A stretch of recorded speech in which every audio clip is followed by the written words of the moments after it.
दोस्तों, जैसा कि आपको मालूम है कि वर्तमान समय में भर्तियों को लेकर के मीडिया में तरह तरह की रिपोर्टें चल रही हैं। आप जानते हैं रिपोर्टिंग कराने वाले लोग कौन हैं? ये पेड न्यूज दे करके तरह तरह की बातें करने वाले लोग हैं। सरकार की सक्रियता से विरोधी भी घबराए हुए हैं, क्योंकि कहीं न कहीं अगर देखा जाए तो विपक्ष आक्रामक है। विपक्ष को लग रहा है हम 10 साल के लगभग सत्ता से बाहर हैं, तो केंद्र में 10 साल से भी ज़्यादा हो गए और प्रदेश में तो इस समय 8 साल के लगभग हो रहे हैं इन लोगों को बाहर हुए सत्ता से। तो कहीं न कहीं सत्ता में आने की छटपटाहट और तरह तरह की बातें, चाहे वो महाकुंभ का मैटर हो, चाहे इधर रोजगार के मसले पे हो, विपक्ष आक्रामक है। और देखिए कहीं न कहीं सरकार ने पूर्व में ये मुद्दा उनको दिया है, तब जाकर के आक्रामक है। रही बात कानून व्यवस्था की, तो देखिए कानून व्यवस्था के मामले पे मैं तो ये नहीं कह पाऊँगा, ये चीज़ नहीं बोल सकते कि उनके समय में कानून व्यवस्था, इक्का दुक्का घटनाएं, हर इतना बड़ा प्रदेश है तो होना स्वाभाविक है। रही बात महाकुंभ में भगदड़ आदि को लेकर के यथा स्थिति की बात, तो मैं वहाँ पे टेंट में उपस्थित था। मैं संगम नोच पे ही था जहाँ पे ये घटना घटी है, संगम पे, है ना। कहीं न कहीं इसके पीछे जो नारा लगाने वाले लोग आए थे वो जिम्मेदार हैं, है ना। और एक विशेष दल विशेष के नेता के लिए नारे लगाए जा रहे थे, समाजवादी पार्टी के लिए, है ना। अखिलेश यादव जिंदाबाद ऐसा नारा लग रहा था। तो स्वयं से आप समझ लीजिए कि किस तरीके की मानसिकता और किस तरीके के लोग हैं। और उसके बाद में कुछ लोग मुस्लिम परस्त नारे भी लगा रहे थे। जाहिर सी बात है कि जो लोग सनातन में विश्वास नहीं रखते, जिनके लिए राजनीति ही सब कुछ है, जिनके लिए अपने वजूद को बचाए रखना ही सब कुछ है, ऐसे लोगों के लिए हिंदू धर्म में चाहे भगदड़ मचे, चाहे जो मरे, उससे उनको कोई लेना लादना नहीं है ना। जाहिर सी बात है, उन्हें हर हाल में सनातन का पक्ष रखने वाले व्यक्तियों को बदनाम करना है, सिर्फ उनका यही एकमात्र मकसद है।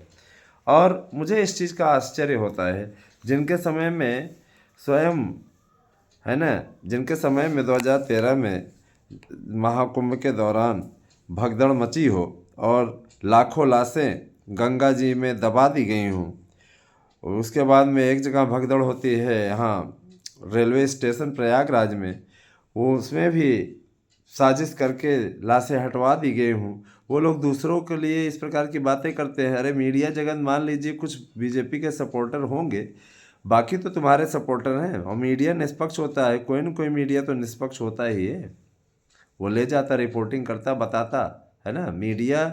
मीडिया ने तो इंदिरा गांधी जैसे तानाशाह के आगे घुटने नहीं टेके दोस्तों, है ना। इंदिरा गांधी जैसी तानाशाह, जिसके बारे में कहा जाता है कि आपातकाल लगाइए, और आपातकाल लगा करके संविधान, आज जो संविधान को इनके पोते लेकर के अपने साथ पाकिट में घूम रहे हैं, उस संविधान की धज्जी उड़ाने वाली इंदिरा गांधी, जिन्होंने पूरी तरीके से संविधान को ताक पे रख कर मनमानी तरीके से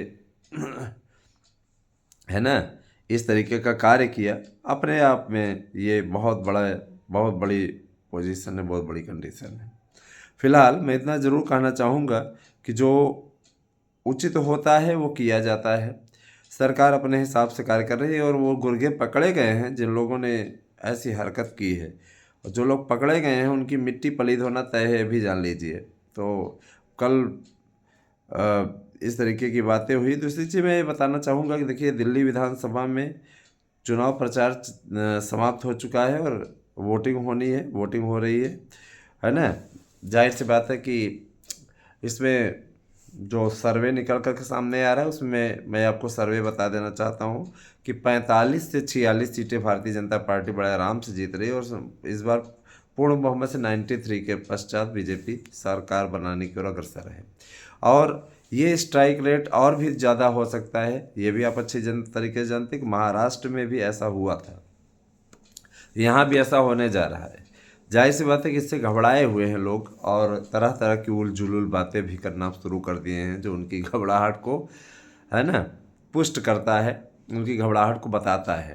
तो कहीं न कहीं उनकी घबराहट और इस प्रकार की गतिविधियाँ अपने आप में चरम पर पहुंच गए हैं। अब देखने लायक बात होगी कि क्या होता है आगे। इतना जरूर जान लीजिए कि इस बार केजरीवाल और आतिशी मारलोना और इसके अलावा मनीष सिसोदिया अपने विधानसभा चुनावों से हार रहे हैं, ये आंतरिक सोर्स बताता है। मिल्कीपुर विधानसभा सीट का मैं सर्वे लेकर के आया हूँ, ग्राउंड जीरो की रिपोर्ट। हालांकि अवधेश प्रसाद की नौटंकी बहुत ही बिंदास।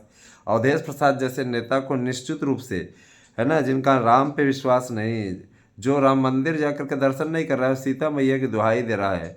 अरे तुम्हारे ही नेता ने, है ना, एक दलित लड़की की हत्या कर दी थी रेप करके, और तुम चुप रहे। उस समय तुम्हारे मुंह में मेहंदी जम गई थी, है ना। और फिर मैं एक चीज़ और कहना चाहूँगा कि यार शक्ल अच्छी नहीं दिखती, कम से कम बातें तो अच्छे कर सकते हो, है ना।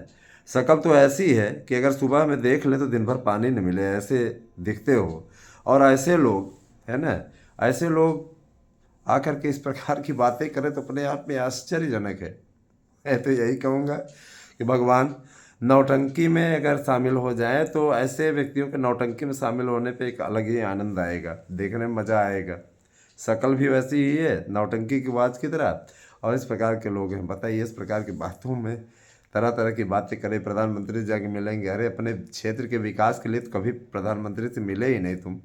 और उसके लिए जवाब क्या है, जो तुम्हारा नेता पकड़ा गया कि यादव पकड़ा गया है दलित लड़की के साथ में रेप करने के मामले में, है ना, उसके लिए तुम सज़ा की मांग नहीं करते हो। रही बात इसमें जो भी अपराधी होगा, जिसने भी यह हरकत करवाई है, ये मैं 100% कहना चाहता हूँ कि समाजवादी पार्टी के किसी नेता के द्वारा ही कराई गई है। यह हो सकता है कि आला कमान के आदेश पर इस प्रकार का कार्य किया गया हो, क्योंकि इतनी गंदी हरकत योगी सरकार में जिन लोगों ने ऐसा किया है उनकी मिट्टी पलीद होना तय है। क्योंकि सरकार पूरी छानबीन करा रही है, चाहे महाकुंभ की भगदड़ हो और चाहे, है ना, यहाँ की हरकत हो। इस पे योगी सरकार सख्त है और इन लोगों की मिट्टी पलीत करने का पूरा प्लान बना चुकी है। हाँ, ये भी जान लीजिए कि इन सब की हालत बड़ी ख़राब है। और रही बात ये कि अयोध्यावासी बहुत अच्छी तरीके से जानते हैं ऐसे लोगों के बारे में, है ना। ऐसे लोग जिनके बाप ने गोलियां चलवाई, कारसेवकों पर निहत्थे कारसेवकों को मार डाला, है ना, हिंदुओं का खून बहाने में जिन लोगों को मजा आए, ऐसे लोग निश्चित रूप से समाज के कभी पोषक नहीं हो सकते। ऐसे लोग कभी समाज के अच्छे नहीं हो सकते। ऐसे लोग अगर इस तरीके की बातें करते तो अपने आप में हास्यास्पद है ना। अब इनके बारे में यही कहना है। फिलहाल मिल्कीपुर में अवधेश प्रसाद के बेटे की मिट्टी पलीद होने वाली है, हारने वाला है, कन्फर्म है ना। एक बार देखिए, चाहे आज़ाद समाज पार्टी का जीत जाए, क्योंकि उसे में पासी बहुल्य काफ़ी वोट मिलने हैं, लेकिन आज़ाद समाज पार्टी दूसरे नंबर पर रहेगी तो तय है, और फर्स्ट पोजीशन पर बीजेपी की जीतने की पूरी पूरी संभावना है। देखिए, आप लोगों को स्वयं दिख जाएगा। कल तो प्रचार खत्म हुआ है, आज वोटिंग हो रही है, आगे आगे देखते जाइए। लेकिन ऐसे लोगों को कम से कम सनातन को बदनाम नहीं करना चाहिए। क्या बोले इनके बारे में। फिलहाल चलिए ठीक है, बहुत बहुत धन्यवाद। वीडियो कैसी लगी ज़रूर बताइएगा।